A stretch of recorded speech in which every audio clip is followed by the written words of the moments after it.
తెలంగాణ రాష్ట్రంలో ఉస్మానియా యూనివర్సిటీ అత్యంత కీలకమైంది. ఉస్మానియా యూనివర్సిటీ మీద ఆధిపత్యం చెలాయిస్తానంటే, ఉస్మానియా యూనివర్సిటీ మీద దమనకాండ చెలాయిస్తానంటే ఈ ఉస్మానియా విశ్వవిద్యాలయం తల వంచదు, చూస్తూ ఊరుకోదనే విషయాన్ని కాంగ్రెస్ పెద్దలు కూడా గ్రహించాల్సిన అవసరం ఉంది.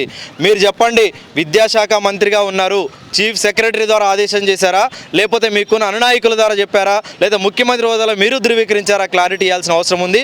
ఈరోజు రాష్ట్రంలో ఏ యూనివర్సిటీలో కూడా ఇటు సర్క్యులర్ రాలేదు కాబట్టి ఇది ఉస్మానియా యూనివర్సిటీ వైస్ ఛాన్సలర్ యొక్క నిర్వాహకం అనే విషయాన్ని అయితే మేము భావిస్తూ ఉన్నాం. దీని మీద స్పష్టత చేయాల్సిన అవసరం ఉంది. ఇది క్లారిటీ ఇవ్వకపోతే ఇది రాష్ట్ర ప్రభుత్వ ఎజెండాగా మేము భావించాల్సిన అవసరం ఉంటుంది. ఒకవేళ ఇది రాష్ట్ర ప్రభుత్వమే కావాలని చెప్పేసి ఉస్మానియా యూనివర్సిటీలో వాయిస్ని, గొంతుని నొక్కేయాలని ప్రయత్నం చేస్తే ఖచ్చితంగా తెలంగాణలో ఉన్నటువంటి అన్ని విద్యార్థి సంఘాలని, అన్ని విద్యార్థులని కదిలిస్తాం, అన్ని యూనివర్సిటీలను కదిలిస్తాం, ప్రజా సంఘాలని, కార్మిక సంఘాలని, రైతు సంఘాలని, మహిళా సంఘాలను కదిలిస్తాం, రాజకీయ పార్టీలను కలుస్తాం. తెలంగాణ మరొకసారి ఎగిసిపడుతుంది అనే విషయాన్ని అయితే ఈ సందర్భంగా మేము స్పష్టం చేయదలుచుకున్నాం.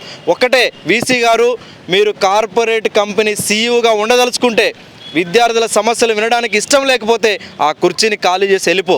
అంతేగాని ఉస్మానియా యూనివర్సిటీ ప్రొఫెసర్ అంటే, వైస్ ఛాన్సలర్ అంటే ఇక్కడ భిన్నమైన ఆలోచనలు ఉంటాయి, సంఘర్షణలు ఉంటాయి, సమస్యలు ఉంటాయి. విద్యార్థులకు సంబంధించిన సమస్యల పరిష్కారం కోసం చొరవ చూపాల్సిన అవసరం ఉంది, చర్చలు చేయాల్సిన అవసరం ఉంటుంది. కానీ అది చేయకుండా నేను సాఫీగా హాయిగా కోటేసుకొని బయట బలాదూరు తిరుగుతా, కార్పొరేట్ కంపెనీల లాగా వ్యవహారం చేస్తానంటే మాత్రం ఉస్మానియా యూనివర్సిటీ చూస్తూ ఊరుకోదనేది అయితే విషయాన్ని చాలా స్పష్టంగా తెలియజేస్తా ఉన్నాను.